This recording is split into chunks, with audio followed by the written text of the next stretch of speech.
വേദനകൾ സഹിച്ചെന്നാലും നിറഞ്ഞതില്ലാമേത്വം ഉലകിന്റെ നായകനായ എന്റെ റസൂല് മാത്രം അദബുകളില്ലാത്തൊരു കാലം അഹ്ദവദന്നൊരു പൂക്കാലം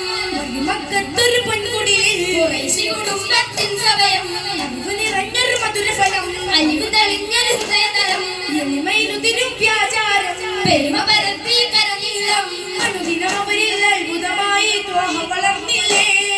ഒരു ദിനം അവനീ ലോകത്തിന്റെ നേതാവായില്ലേ സത്യദീനിൻ താജൊലിയെ സന്മാർഗത്തിൻ നേർവഴിയെ അന്ത്യപ്രവാചകരായവരെ മക്കയിൽ പൂത്തൊരു പൂമതിയെ